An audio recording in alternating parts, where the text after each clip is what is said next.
pour l'invitation et pour cette première expérience de conférence Facebook.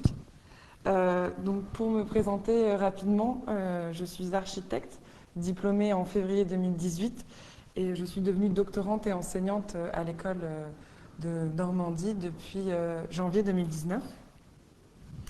C'est une conférence qui va porter sur le chaume, pas le chanvre. C'est un détail, mais tout le monde fait toujours le lapsus, le chanvre étant avec le cousin. Nous avons du béton de chanvre et du chaume de roseau. Mais dans un contexte global, en fait, on se rend compte qu'on est dans un développement massif des matériaux durables et plus exactement, justement, ces biomatériaux, ces biosourcés, qui sont des matériaux à fort potentiel d'absorption et de stockage carbone.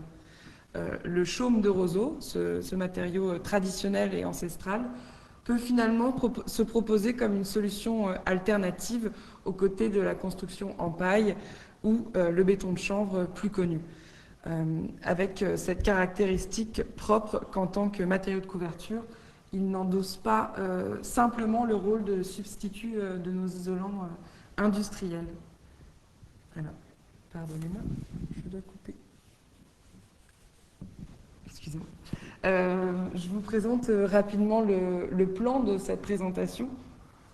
Je voulais vous présenter avant le contexte finalement, pourquoi faire une recherche sur le roseau en architecture, et je vais vous présenter les enjeux de la filière, avec une partie sur la ressource, la fibre de roseau, une partie sur le métier d'artisan couvreur-chaumier, et une partie sur la relation avec l'architecte et l'architecture. Et pour finir, je vous présenterai les travaux de recherche en cours et l'enseignement en cours avec une présentation des grands axes de ma thèse et l'enseignement avec les futurs architectes. Et pour finir, je vous présenterai rapidement d'autres projets qui sont actuellement en cours sur le territoire. Donc rapidement pour introduire avec la tige, donc vous avez en visuellement cette inflorescence, donc c'est l'extrémité haute, qu'on peut appeler le plumeau. Le roseau est constitué d'une longue tige creuse, comme le bambou, qui est son cousin graminé, mais tout comme la paille de blé. Donc ici, plus exactement, on parle de roseau commun ou de phragmite. C'est une espèce très répandue à travers le monde et qui constitue donc une ressource importante et renouvelable. L'avantage de cette ressource, le roseau est une plante invasive que l'on retrouve en France dans de nombreux parcs naturels régionaux. C'est un acteur essentiel de l'écosystème, notamment pour son rôle dans la nidification des oiseaux migrateurs. Le roseau ne pousse donc pas sur les terres agricoles. On connaît et l'utilise pour son potentiel de phytoépuration. On peut donc faire l'hypothèse d'un assainissement des eaux que l'on déverse dans les océans. Pour résumer, pas de semences, pas besoin d'irrigation et pas d'utilisation de pesticides ou d'herbicides. L'inconvénient, c'est que c'est une plante invasive et donc nuisible. Elle se reproduit facilement avec ses rhizomes et par un système plus classique de graines, ce qui conduit à une densification des rhizomes pouvant étouffer les sols. L'eau ne passe plus et les animaux ne passent plus. C'est donc pourquoi les parcs ont besoin d'entretenir régulièrement les surfaces de roselières et donc de couper.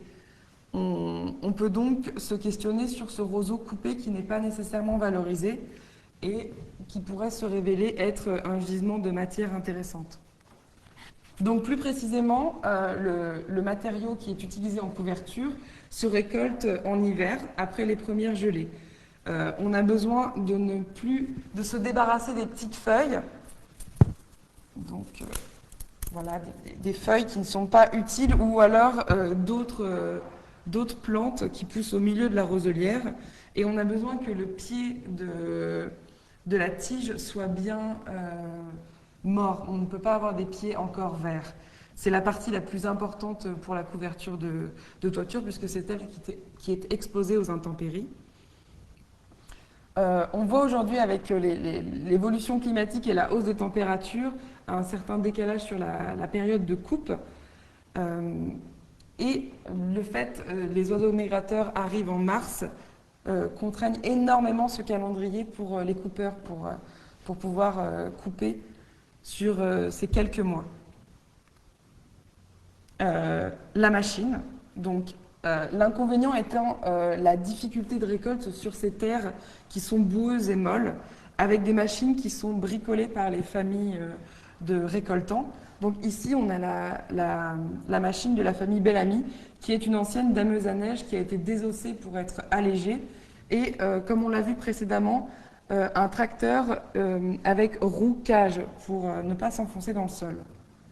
Bon, il faut savoir qu'une machine neuve pour couper le roseau coûte environ 300 à 400 000 euros pour une fourchette d'utilisation assez restreinte, comme on vient de le voir, janvier-février à mars.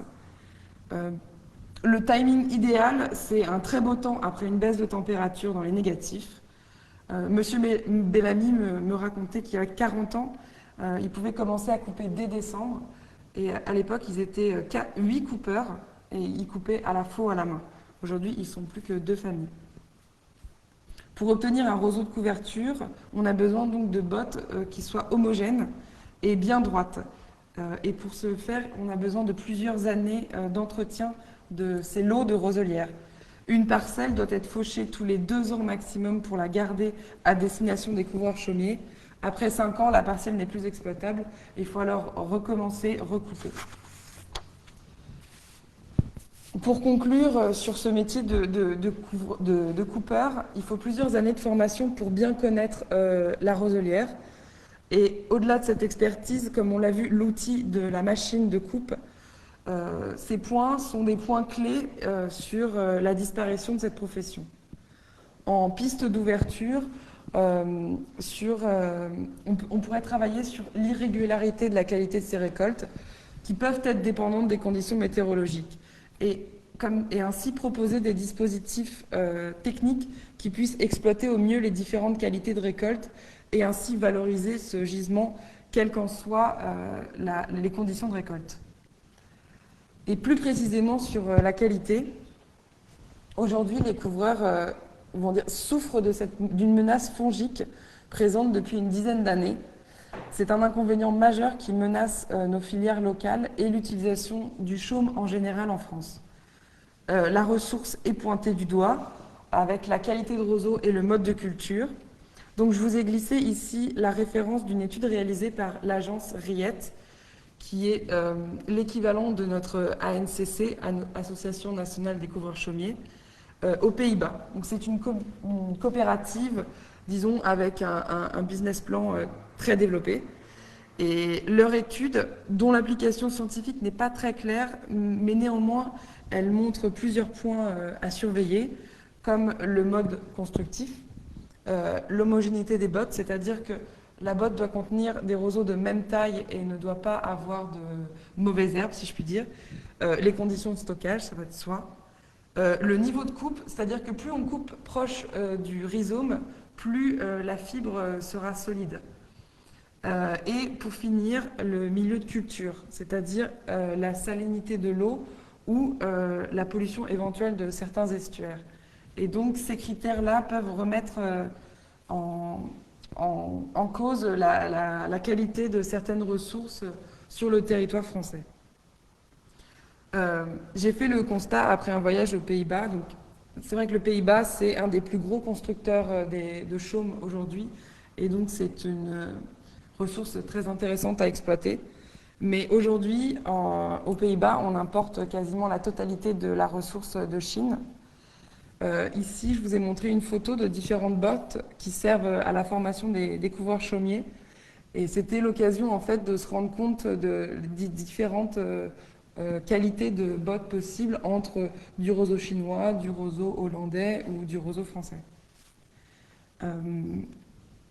Et donc, le poids qui repose sur la qualité de la ressource du roseau, c'est la réponse à ces dégradations prématurées de chaumières. Mais cette réflexion est tout de même contestée par certains couvreurs. En effet, il est argumenté que certains se cachent derrière l'excuse d'une mauvaise qualité pour justifier ces dégradations qui seraient certainement dues également à un mode constructif comme le non-respect de l'épaisseur de toiture, une fibre qui est parfois posée presque à l'horizontale, ou des fixations qui ne sont pas assez solides. Bref, beaucoup de détails sur le mode constructif. Et une autre hypothèse serait allant dans le sens d'une ressource locale, c'est-à-dire qu'une plante pousse dans un certain climat, donc on peut faire l'hypothèse qu'elle est adaptée en couverture dans ce même climat. Et donc ça va dans le sens d'une exploitation d'une filière locale. Toujours sur la ressource de la botte, en fait, il était important pour moi de comprendre pourquoi telle ou telle botte fait la différence. Et par la pratique, j'ai appris à distinguer les bottes par le poids, la couleur, le diamètre. Et l'expérience de terrain m'a appris que l'on positionne chaque botte scrupuleusement à un endroit bien précis, car elles sont toutes différentes, et même si elles viennent de la même parcelle de roselière. Donc là, on voit sur ce slide le couvreur, on a positionné les bottes scrupuleusement parce qu'elles devaient être à cet endroit en fonction du diamètre ou du poids de la botte. Pour continuer du coup sur le métier de couvreur chaumier, les techniques constructives ont quelque peu évolué. Avant, on pouvait observer l'expression d'un régionalisme fort influencé par la ressource et la technique de fixation. Par exemple, on a la chaumière bretonne et l'ondulation d'égout avec une technique de pose qui est dite à la Brieron. Aujourd'hui, presque tout le monde utilise du roseau de l'Est, c'est-à-dire de Hongrie ou de Pologne, ou plus à l'extrême de Chine, avec une technique de fixation qui est dite à la hollandaise. Donc ici, on en voit l'exemple. La construction se fait toujours du bas de toiture, qu'on appelle l'égout, pour remonter jusqu'au faîtage. Les bottes sont fixées avec une barre métallique horizontale. Cette accroche est toujours protégée par les bottes supérieures, donc elle n'est jamais visible. Je vous présente rapidement les outils. Donc nous avons les aiguilles, ces grandes tiges métalliques qui permettent d'accrocher le roseau à la charpente. C'est une manipulation qui est plutôt longue et délicate et qui est aujourd'hui assez souvent remplacée par ces petites vis auxquelles sont rattachés le fil de fer que l'on vient fixer à la charpente. L'outil rouge que l'on voit en bas est un twister ou un lieur. Il est utilisé pour resserrer ces fils autour de la barre métallique.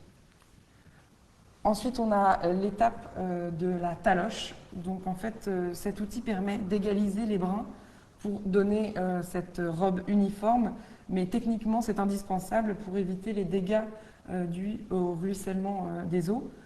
C'est un exercice très compliqué par la proximité qu'on a avec le matériau et la difficulté d'avoir une vue d'ensemble sur un travail homogène ou pas. Rapidement, je peux vous donner quelques éléments par rapport à ce chantier. C'est souvent difficile de donner des informations générales sur les prix d'une couverture de chaume. Mais ici, on a l'exemple d'une surface de 50 mètres carrés qui revient à 170 € du mètre carré. Le roseau vient de Hongrie. On a utilisé 300 bottes pour ce pan de toiture avec 35 cm d'épaisseur, voire 38 en bas d'égout. Et il nous a fallu 3 jours à 3, avec une journée qui était consacrée à retirer l'ancien chaume de la couverture. Donc Philippe Luce, avec qui nous avons travaillé, est un artisan qui ne choisit que des grosses bottes, puisque plus elle est longue, plus elle va suivre le pan de toiture et moins se cambrer comme une banane, et mieux elle est fixée. Mais au-delà de ça, le gros diamètre de ses pieds permet une meilleure ventilation et sèche mieux. Après, d'autres couvreurs préfèrent poser du roseau fin. Sur des détails, on va dire, normatifs, le couvreur Philippe Luce n'a pas de décennale, nous n'avons pas de DTU non plus pour le chaume. Néanmoins, il est possible avec une RGE d'avoir le crédit impôt. Pour l'instant, nous n'avons pas de règles pro. Elles peuvent servir à rassurer le client, certes, mais elles n'imposeront en rien, elles ne sont que des recommandations. Donc pour conclure sur le métier de couvreur chaumier, le constat est qu'on est sur une demande qui dépasse l'offre. Les entreprises familiales ne sont plus forcément reprises et ferment une à une. Néanmoins, celles qui persistent ont une quantité de chantiers assez conséquente. Les listes d'attente pour les rénovations de toiture peuvent s'étendre sur plusieurs années. Et finalement, une application au projet d'architecture neuf ou à connotation contemporaine est encore timide en France. Petit point, comme on l'a vu précédemment avec la ressource, il y a également une importation de la main-d'œuvre étrangère avec des couvreurs chaumiers venant de Pologne, de Hongrie ou d'Ukraine en passant par la Lituanie. À titre indicatif, un Polonais par exemple revient à 50 € du mètre carré sans prendre en compte le prix de la ressource ni toute la logistique, c'est-à-dire que ces couvreurs viennent, travaillent sur la toiture et repartent.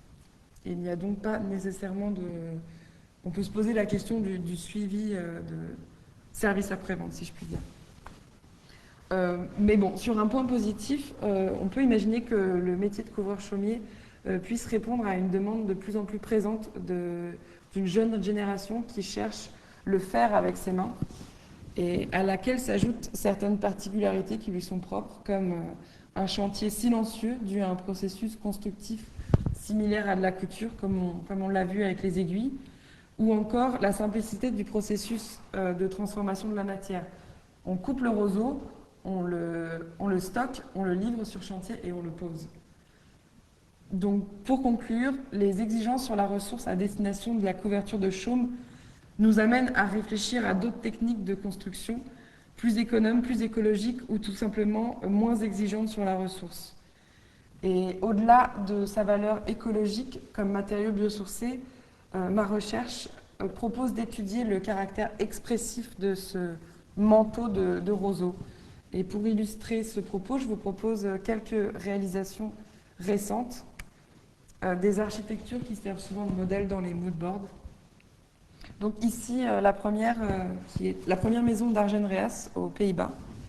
Il faut savoir que ces architectures restent un mystère de technicité pour les artisans français. Par exemple, la jonction entre la rive de toiture et le pignon est encore assez difficile à comprendre. Mais alors, simplement, juste la jonction entre le pan de toiture et le bardage vertical est aussi compliquée. On voit ici sur la référence de l'agence d'architecture Guinet-Potin, l'artisan chaumier Monsieur Le Goff a tenté un travail de jonction dite en goutte d'eau, qui est une expérimentation faite en chantier. Et on voit tout de suite que l'expression et la technique est différente de l'approche des Pays-Bas avec un angle assez saillant. Une autre proposition avec la maison de l'architecte Caseco, co-réalisée avec Mireille Avril et son bureau d'études Rhizome. C'est Philippe Luce qui a réalisé ce bardage. Et en fait, ici, vous observez, en observant la protection du chaume nécessaire pour les dernières bottes, on comprend tout de suite la complexité d'une jonction avec une toiture par ce manque de matière. Et donc, on imagine qu'il faudrait le réinjecter après coup, mais on peut se questionner sur sa fixation et donc sa pérennité. Rapidement, je voulais vous présenter une toute jeune référence à Rouen, pour le parc des Brières. L'agence d'architecture Philippe Madec propose pour la future maison du maraîcher une chaumière normande redessinée, réinterprétée de façon contemporaine. Donc pour conclure cette partie, je vous présente un échantillon tiré du voyage d'études aux Pays-Bas pour vous donner une idée sur la diversité des utilisations qu'on peut trouver aujourd'hui. L'utilisation ancestrale et traditionnelle du chaume s'est vue modifiée par l'ingéniosité et les exigences environnementales de ce nouveau siècle. Et l'expression de ces bâtiments s'appuie sur le renouvellement des formes générées par ce matériau, convoquant parfois une robe animale, un peu comme la figure 20, ou un pli d'une couverture comme la figure 23. Il est nécessaire pour un architecte de re-questionner ses habitudes de conception pour construire un projet en chaume. Les contraintes techniques d'une vêture de chaume exigent un pan de toiture très important. De plus, il faut repenser les principes génériques de l'ouverture en toiture, beaucoup plus compliqués avec ce matériau. L'orientation aussi qui va influer sur sa pérennité, ou encore le traitement des eaux pluviales pour un contexte urbain, par exemple. Travailler avec une matière encore peu banale, c'est réinterroger les présupposés et repenser l'ensemble des détails de conception. Et pour pallier un manque de savoir et de savoir-faire lié à ces matériaux spécifiques, l'architecte doit s'entourer de ses détenteurs de savoir. On peut donc faire l'hypothèse d'une conception collaborative idéale regroupant plusieurs acteurs de la filière, allant du coupeur au couvreur. Et sur une conclusion plus récente, je mets en perspective finalement mes recherches sur l'ambiance du manteau de chaume par rapport à sa faisabilité sur le territoire français.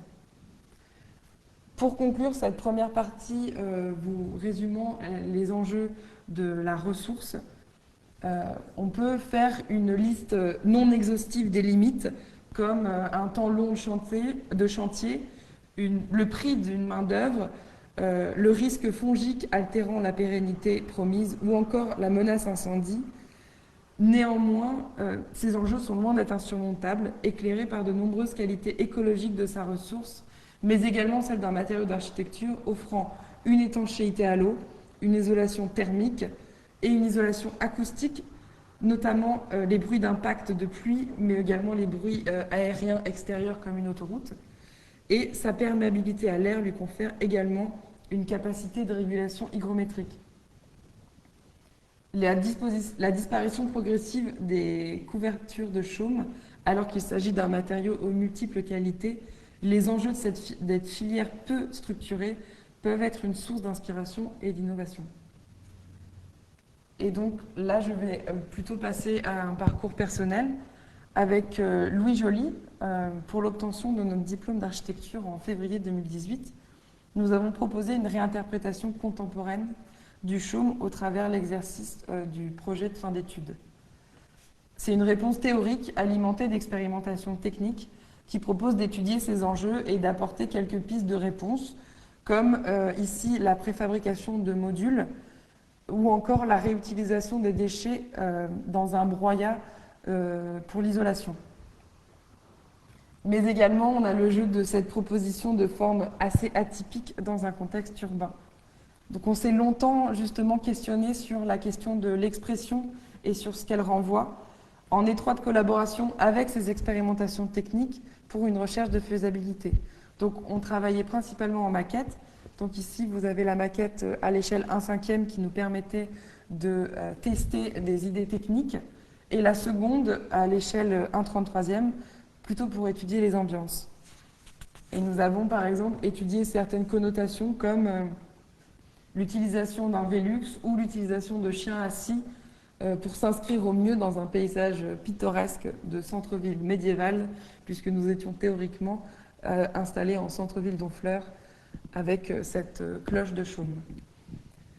Et finalement, l'analyse de ce projet et de son processus de conception avec les innovations constructives, la qualité architecturale ou les qualités architecturales, le retour sur les intentions et l'identification des obstacles sont pour cette recherche une première extraction de savoir.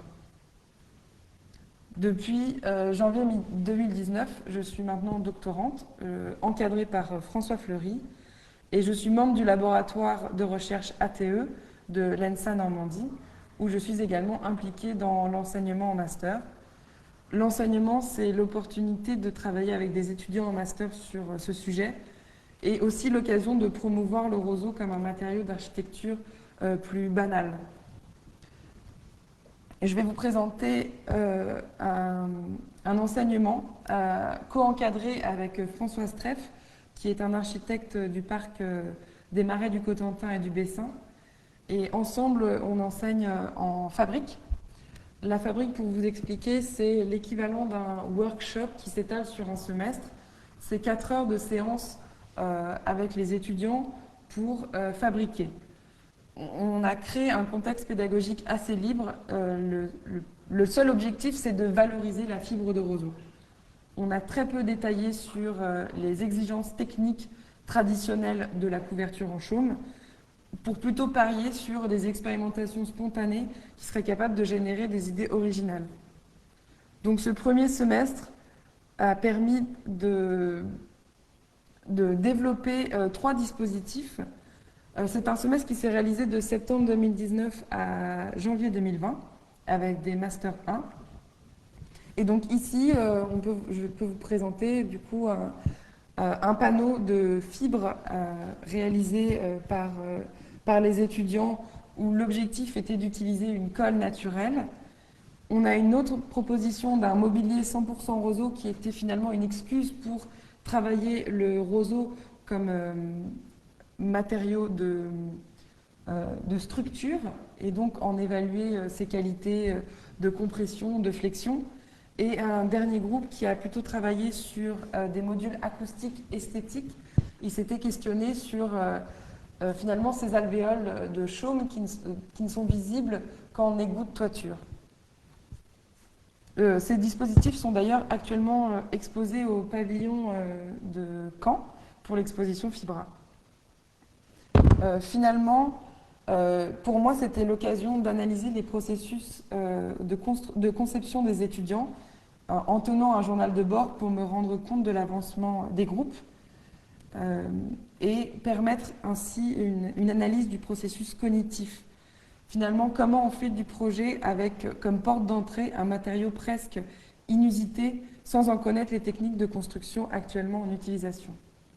L'objectif est également d'innover en faisant le pari sur une méthode pédagogique facilitant l'imagination et l'intuition. Et le dernier objectif était de choisir un dispositif pour le porter plus loin.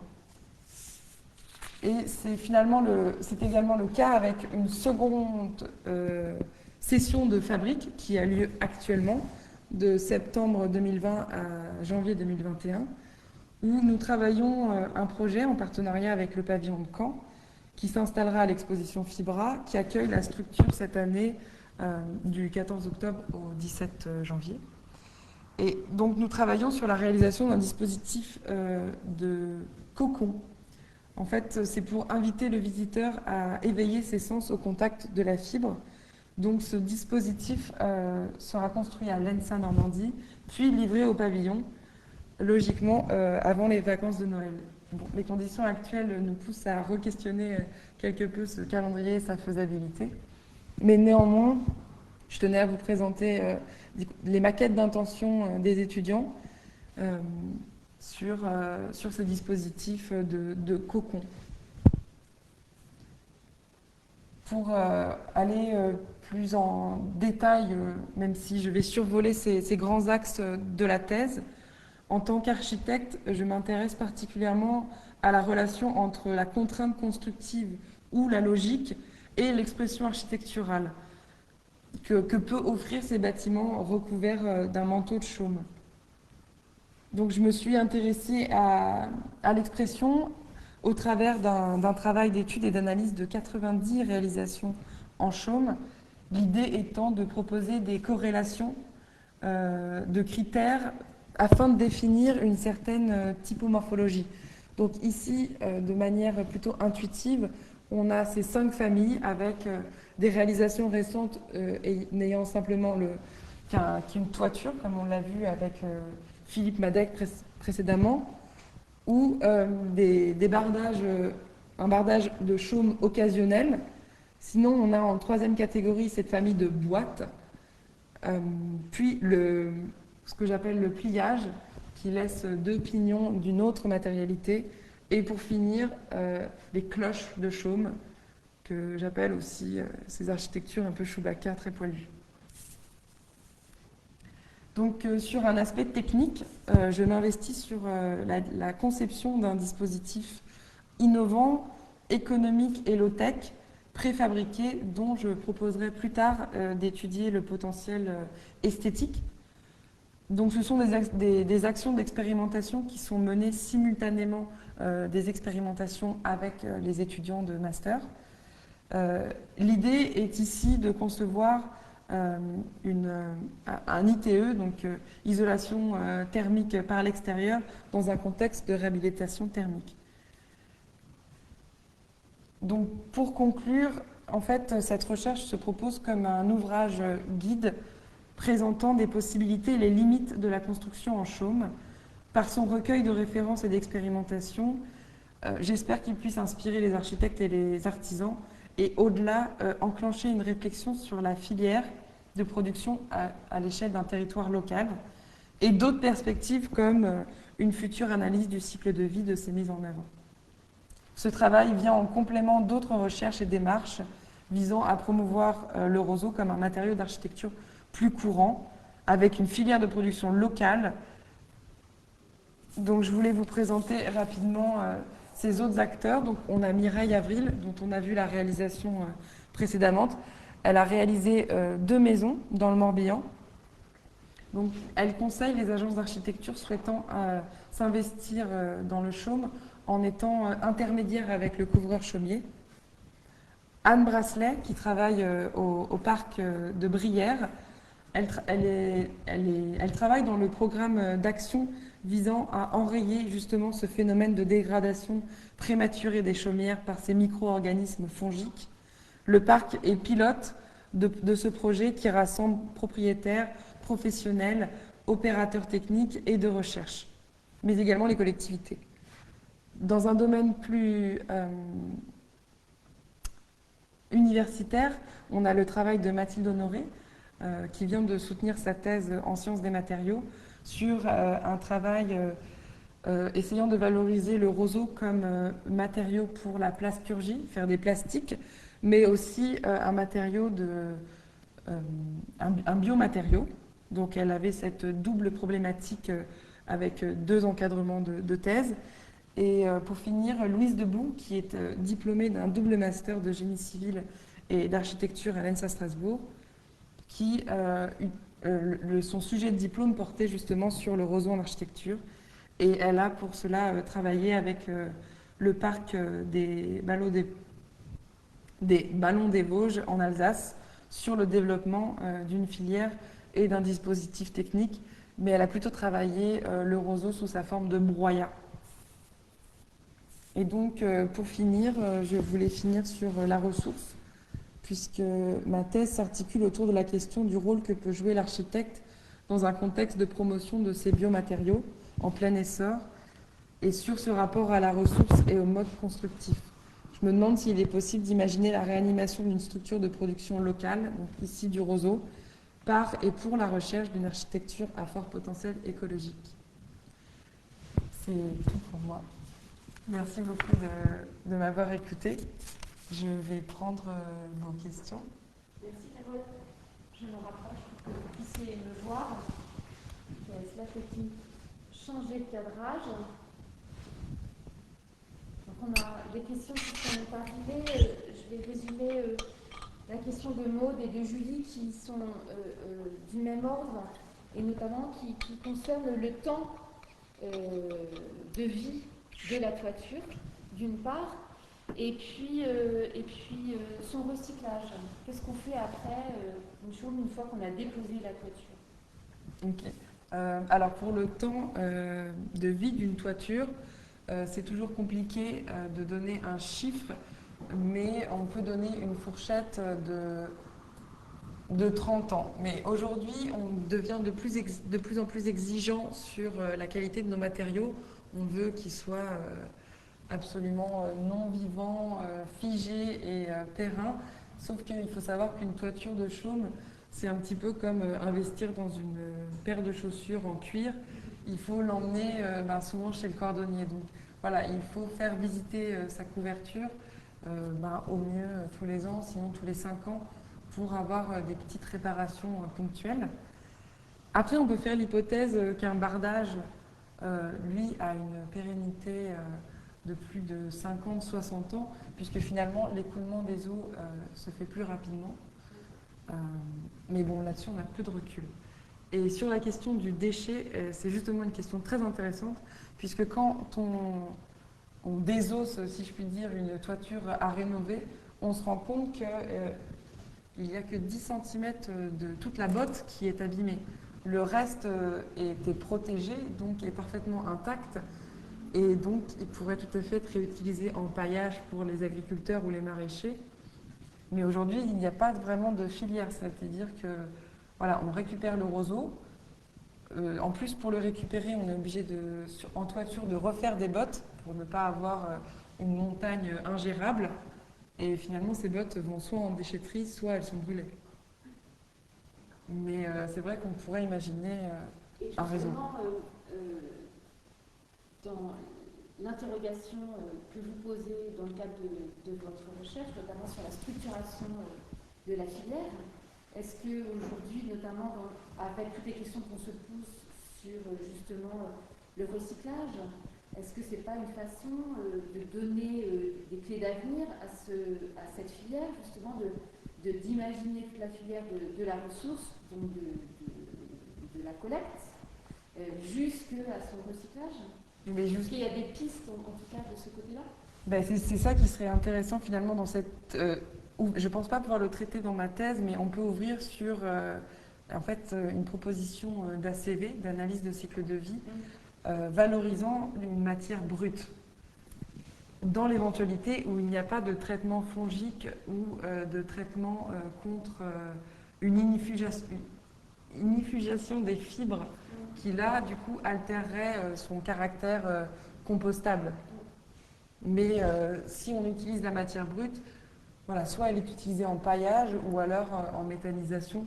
C'est des pistes qui sont possibles. Mais pour l'instant, on en est au début. On en est vraiment au début. Et on en est au début aussi parce que, de ce que je comprends, c'est que la filière n'est pas structurée, encore une fois.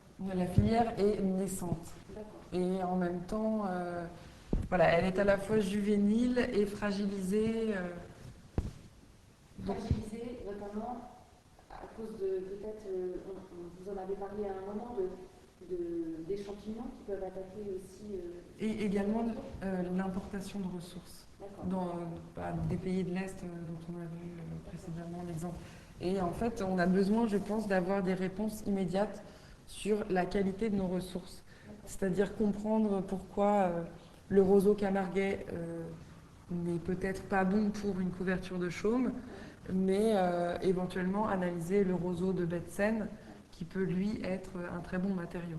Alors, est-ce qu'il y a des analyses de la qualité du roseau de Seine? Mais non. Pour l'instant, sur le territoire français, en tout cas, pas à ma connaissance. Je sais que les parcs essayent de faire chacun de leur côté des enquêtes pour savoir comment valoriser leurs ressources, mais on n'a pas encore de développement, on va dire des gros business plans comme les Pays-Bas, avec beaucoup de moyens pour finalement enclencher une filière bien structurée. J'ai une autre question de Marc et qui rejoint des propos qu'on avait pu avoir quand on a préparé ensemble cet échange sur la position, le retour des bureaux de contrôle sur ces matériaux dans le cadre de bâtiments publics. Eh bien, on a peu d'exemples, mais les exemples sont exposés au FIBRA. Les agences sont obligées de passer par des ATEX. Alors, les ATEX, en fait, il va falloir faire le prototype de ce qui sera construit exactement, venir le tester notamment à la résistance incendie, pour ensuite valider. Donc c'est du cas par cas. C'est du cas par cas, oui. Et du coup, notamment dans le cadre de la structuration de cette filière, on peut imaginer que la filière elle se développe à partir du moment où il y a un certain volume d'offres. Le fait que, et notamment vous l'avez montré dans les projets à l'écran, c'est beaucoup de la maison individuelle, il y a aussi un hôtel, on est peu quand même sur les équipements publics encore. En France, oui, on est assez frileux du bâtiment public, mais je pense que comme nous n'avons pas une fiche qui valorise son caractère écologique, eh ben, il est difficilement négociable. Alors que si on pouvait justifier de ses qualités isolantes. Et ça rejoint aussi la question que je voulais vous poser, c'est finalement, comment rassurer la maîtrise d'ouvrage? Mais on aurait besoin éventuellement, pour aller sur des établissements recevant du public, d'une fiche prouvant les qualités d'isolation, mais aussi sa résistance au feu. J'imagine qu'il doit y avoir des questions sur le risque incendie, puisqu'on me les pose souvent. En fait, il faut imaginer à l'image de la botte de paille qui brûle difficilement, c'est-à-dire que très dense. parce que très dense, le roseau est dans le même cas de figure. C'est-à-dire que le roseau prend rarement feu, enfin, le toit de chaume prend rarement feu par projection. Il prend souvent feu plutôt par condensation d'une chaleur importante dans le conduit de cheminée qui vient du coup, jour après jour, augmenter la chaleur et créer un foyer à l'intérieur de la toiture. Et là, on est sur un feu qui met plusieurs jours à être visible. Ouais. Ça se consume tout doucement. Tout doucement, oui. Et j'ai certaines hypothèses par rapport au risque incendie qui sont nous n'avons pas de fumée toxique. Et donc c'est un point qui est important finalement, puisque on peut évacuer le bâtiment dans le calme, avec moins de risques, en étant conscient que dans tous les cas, oui, il brûlera. J'ai une autre question de la part de Séverine. Quelles sont les différences avec l'utilisation de la paille pour l'isolation murale, par exemple? Est-ce qu'il y a des comparatifs ou des points de comparaison pour vous entre ce matériau et les matériaux par exemple? Bien sûr, au début, je me suis beaucoup inspirée de ce qui est fait avec la paille, puisque c'est un exemple sur la construction de la filière. Néanmoins, la paille aujourd'hui, elle n'est pas visible, puisqu'elle est enfermée dans des caissons. Elle peut même être porteuse, ce qui n'est pas le cas du roseau, ou alors dans des contextes vraiment très traditionnels. On a des références de roseaux porteurs, mais ici c'est difficilement envisageable. Je pense qu'on peut tout à fait imaginer s'en inspirer sur le lambda, c'est-à-dire ses qualités isolantes, puisque ce sont des cousins, avec le même système d'un tube emprisonnant de l'air. Donc là-dessus, on peut bien évidemment s'en inspirer. Et au-delà de ça, si on utilise les déchets en broyat, qu'on viendrait alors mettre dans une ossature bois, là on est vraiment dans un cas de figure. Et ça, il y a déjà des exemples d'utilisation de ce genre? Mireille, avec le bureau d'études Rhizome, dans ses 2 maisons, elle a utilisé du coup un broyat pour isoler ses murs. Mais encore une fois, en fait, comme la filière est naissante, le prix de broyat est finalement assez cher, puisqu'il faut trouver la machine, une personne capable de faire avec le bon granulat qu'on demande pour anticiper éventuellement des tassements. Donc on est vraiment dans l'expérimentation. Oui. Donc déjà d'un maître d'ouvrage, en tout cas, même s'il est privé, qui prend le risque, qui est très militant, on le voit bien dans l'utilisation de ces matériaux en ce moment, de toute manière, mais qui arrive aussi, alors ça fait partie moi, des interrogations que je peux avoir, on voit bien que la demande émane beaucoup du particulier, et on sait que quand on est dans la démarche de construction, de rénovation, il faut convaincre les banques. Est-ce que vous avez un retour par rapport à ça, de la façon dont les banques se positionnent pour accompagner des projets d'expérimentation sur des matériaux tels que celui-là? Alors pas du tout. Le rapport aux banques, je n'ai aucune information. Ce n'est pas du tout une question piège, c'est parce qu'on le voit bien aujourd'hui à la Maison d'Architecture, donc ça me permet aussi de faire un lien avec ce que fait la Maison d'Architecture. La Maison d'Architecture, c'est une association qui donne à voir et à comprendre l'architecture, l'urbanisme, le paysage, à travers toute sa complexité, et à la fois dans ses principes constructifs, dans son esthétique, dans sa forme, dans ses matériaux. Aujourd'hui, on s'interroge beaucoup sur les matériaux dans le cadre d'une démarche de transition écologique, mais également de s'interroger sur quels sont les leviers aussi pour avoir recours à l'architecte. Et on sait très bien qu'aujourd'hui, le recours à l'architecte, quand on est dans une démarche de faire construire, la banque, c'est un des points de blocage. Donc, Mais je ne sais pas si dans ce jeu d'acteurs, la banque doit connaître les matériaux utilisés. Je pense que c'est plutôt un pari direct avec l'architecte. Mais c'est une hypothèse. Alors, j'ai d'autres questions de Marc. Je ne sais pas si c'est le même Marc. Qu'en est-il du développement des mousses? Alors les mousses, on observe des mousses plutôt au nord, et notamment si la chaumière, pour dire général, est près d'arbres. Donc c'est pour ça notamment qu'on conseille une orientation de la chaumière par rapport à son contexte. Et au-delà de ça, un entretien régulier de la toiture pour justement évaluer la dangerosité de ces mousses.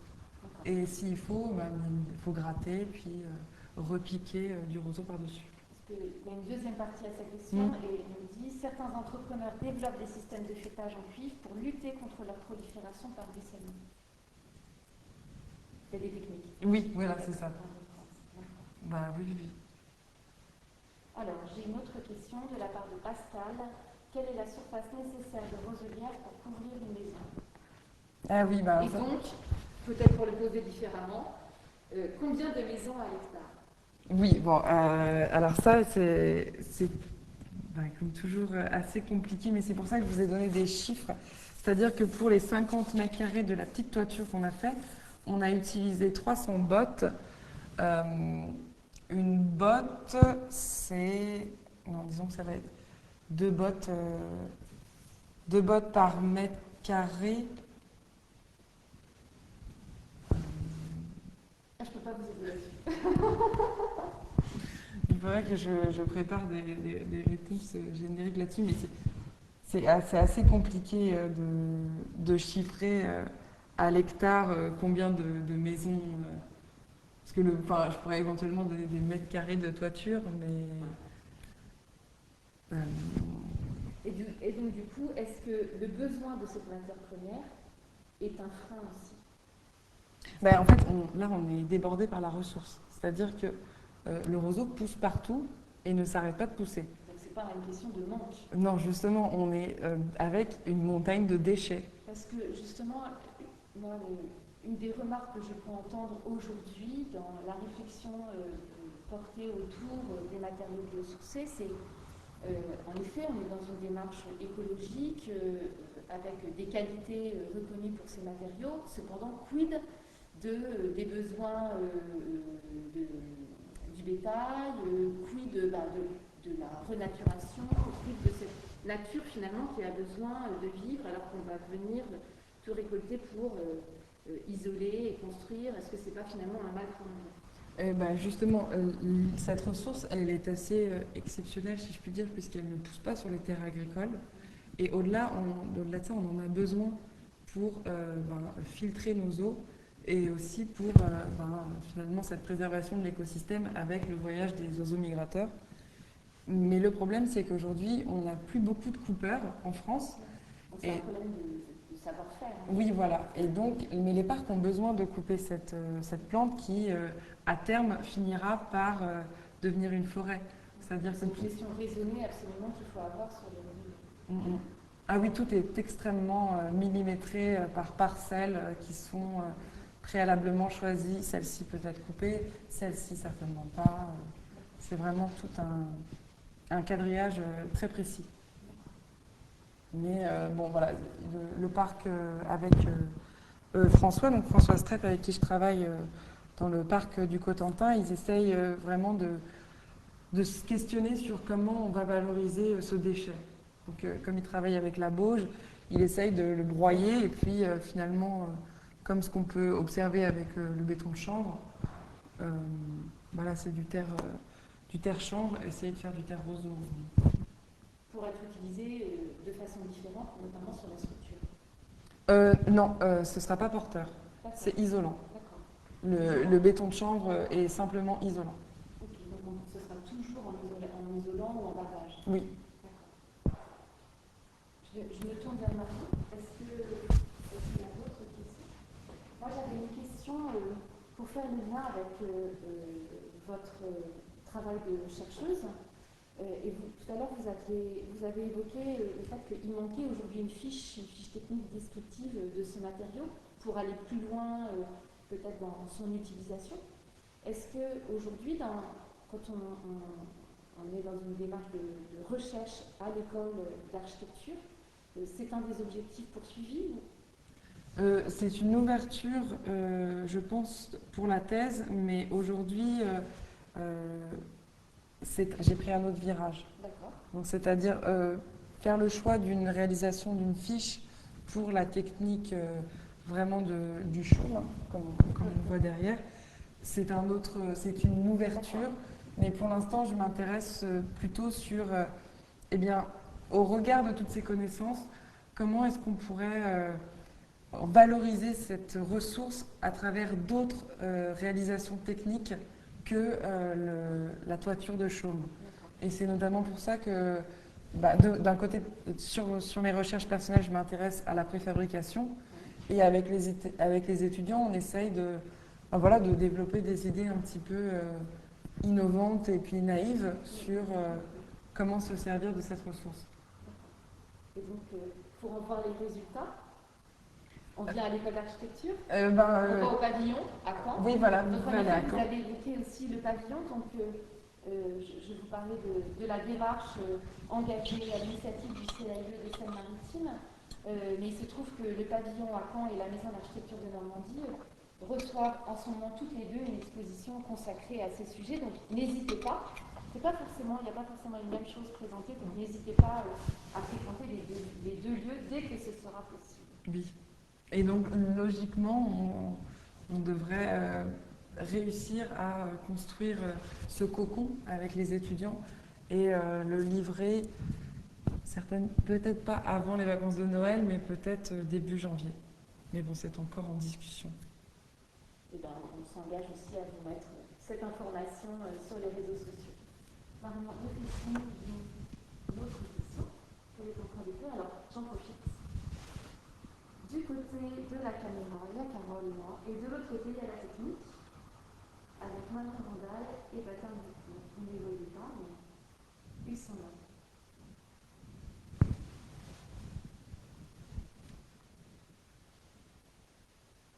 Marion écrit la question. C'est pas complètement instantané.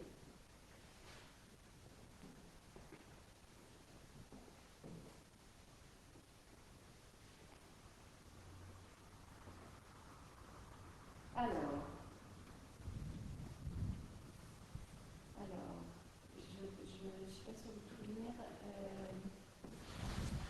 C'est une question sur le lambda. Ouais. Pour comparer l'isolation avec le champ, la valeur est non chiffrée. Est-ce que vous avez la valeur? Alors, est-ce que on n'a pas de lambda. Donc, voilà. Vous pouvez nous dire ce que c'est la lambda? En fait, c'est pour calculer la résistance thermique d'un matériau. On utilise R et lambda. Et aujourd'hui, il y a quelques analyses qui ont été faites, un peu comme on a vu précédemment des ATEX, dans des conditions particulières.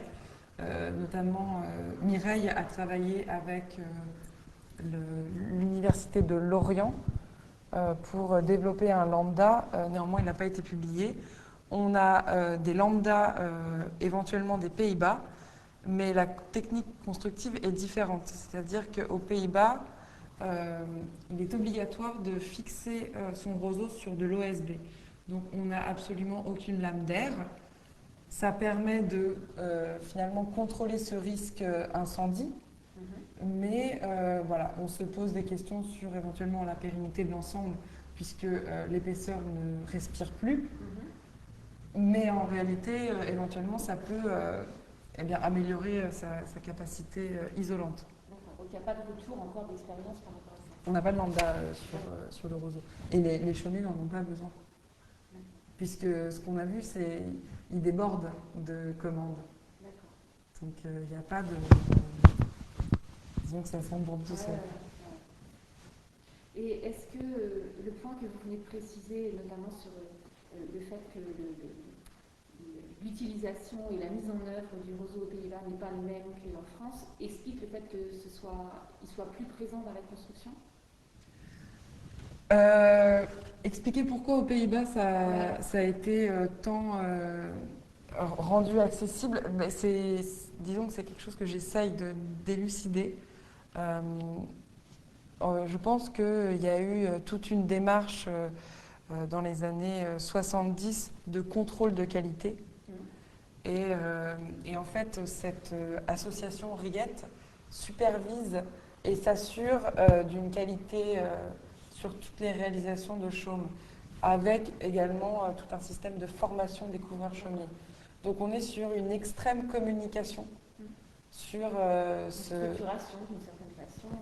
Alors qu'en France, mais même les Pays-Bas et la France, la communication, ou du moins le voyage de savoir entre artisans est assez lent et se fait avec beaucoup de difficultés.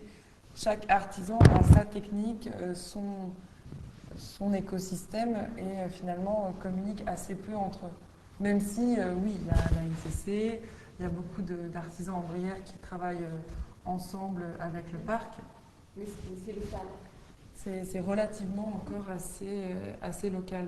Et donc, il n'y a pas d'investissement pour tous ensemble investir dans des projets de recherche pour avoir des données scientifiques, une fiche technique. Voilà. Du matériel aussi. Ouais. Du matériel que vous avez montré, c'est du matériel déjà agricole ou même La coupeuse.